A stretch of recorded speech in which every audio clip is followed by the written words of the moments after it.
ये खबर है। इस वक्त मैं आपके सामने एक और बड़ी खबर ला रहा हूं कुमार कुंदन के हवाले से। देश भर में अब बच्चों पर कोरोना वायरस का कहर। बहुत बड़ी खबर। मई में बच्चों में कोरोना वायरस के मामलों में रिकॉर्ड तोड़ बढ़ोतरी। महाराष्ट्र में एक महीने के अंदर 34,486 बच्चे संक्रमित हुए। यहां पर सीधे आइए बिग वॉल पर। यह हमारे सामने एक बहुत बड़ा चिंता का विषय। इसको प्ले ऑन करें राहुल। ये जो ग्राफिक्स है, मई में मासूमों पर कोरोना का कहर, इस वक्त की बड़ी खबर यहां पर प्ले करें। देश भर में महाराष्ट्र में 1 से 26 मई तक 10 साल तक के 34,486 बच्चे कोरोना संक्रमित। नेक्स्ट चेंज करें इसको यहां पर बड़ा तेजी से। 1 मई से को कुल 1,38,576 संक्रमित बच्चे थे, जो 26 मई को बढ़कर 1,73,060 हो गए। नेक्स्ट चेंज करें। 1 मई को 11 से 20 साल के 3 लाख से ज्यादा बच्चे, जो 26 मई को 4 लाख के आसपास हो गए। नेक्स्ट चेंज करें इसको। डॉक्टरों के मुताबिक कोरोना से बच्चों को ज्यादा खतरा का पूरी दुनिया में कोई डेटा नहीं है। ये यहां पर नेक्स्ट चेंज करें। अभिभावकों को चिंतित होने की जरूरत नहीं है, बच्चों की इम्यूनिटी स्ट्रांग होती है।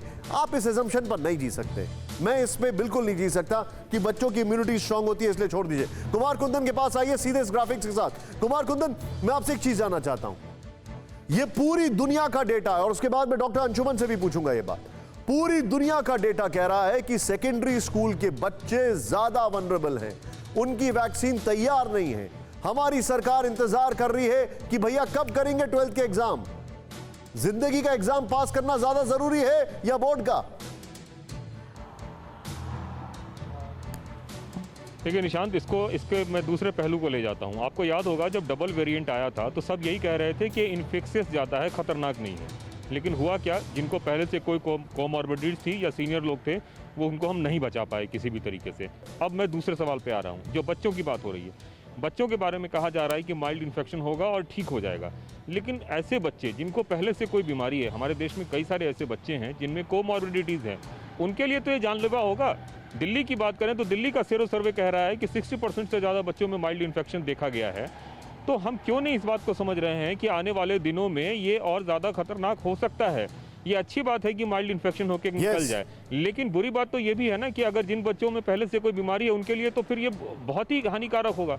तो इन चीज़ों को समझने के लिए ज़्यादा ज़रूरी है कि जो भी इसके हथियार है, भविष्य के हथियार वैक्सीन को हम देख रहे हैं, ज़्यादा से ज़्यादा उस पर जल्दी से जल्दी काम हो। अच्छा, आप जो बता रहे हैं, जल्दी वैक्सीनाइज, आप जो पॉइंट रख रहे हैं, मैं इसको थोड़ा सा टॉस ओवर करूंगा। आपने बड़ा वैलिड पॉइंट रखा है। अंशुमन सर, हम लोग तीसरी वेव के बारे में जिक्र कर रहे हैं और जिसको लेकर गुलेरिया साहब ने कहा है कि वी आर नॉट श्योर, लेकिन हम देख रहे हैं कि सेकेंड वेव में ही बहुत ज्यादा बच्चे वनरेबल हुए हैं। कहां कमी है और कैसे ठीक किया जाए? निशांत जी, बिल्कुल ये एक्सपेक्टेड था। वजह ये है कि एल्डरली पॉपुलेशन हमारा धीरे धीरे वैक्सीनेट हो रहे हैं, उनके नंबर्स बढ़ रहे हैं वैक्सीनेट। म्यूटेशन दर mutation, spike protein over expression होता जा रहा है वायरस में। स्पाइक प्रोटीन जितना ओवर एक्सप्रेशन होगा उतना यंग जनरेशन, सिर्फ यंग जनरेशन नहीं होगा, नॉन वैक्सीनेटेड ओल्डर भी होगा, लेकिन यंग जनरेशन प्रोन होता जाएगा। दूसरा, जैसा कुंदन साहब ने कहा कि इंडिया में कई बच्चों के साथ साथ कोमॉर्बिड बीमारी है, मतलब congenital heart disease, sickle cell anaemia, thalassaemia, इस तरह की बीमारी, और जुवेनाइल डायबिटीज, मतलब कम उम्र में डायबिटीज की समस्या हिंदुस्तान में बहुत तेजी से बढ़ रही है। ऊपर से वेस्टर्न स्टाइल ऑफ फूड, जो फास्ट फूड, जंक फूड कहते हैं, इसके कारण बच्चों में मोटापा बहुत बड़ा। मोटापा, यूएस ने कहा है कि बच्चों में मोटापा एक बहुत बड़ा कारण है कोरोना वायरस संक्रमण और अति गंभीर रूप लेने के लिए। तो ये सारे आंकड़े थे।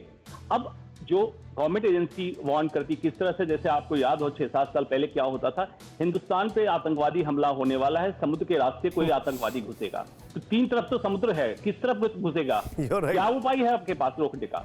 तो हमारे पास तैयारी क्या थी? 12+ में फाइजर का वैक्सीन आ गया, हमें चाहिए था बच्चों को प्रोटेक्ट कर लो। आपको स्कूल की चिंता लगी, इसकी लगी है, पहले बच्चों को प्रोटेक्ट कर लेते। बच्चों में भी जो खास करके डिजीज वाले बच्चे थे उनको वैक्सीनेट करते, फिर नॉर्मल बच्चों को वैक्सीनेट करते, 12+ को वैक्सीनेट कर लेते।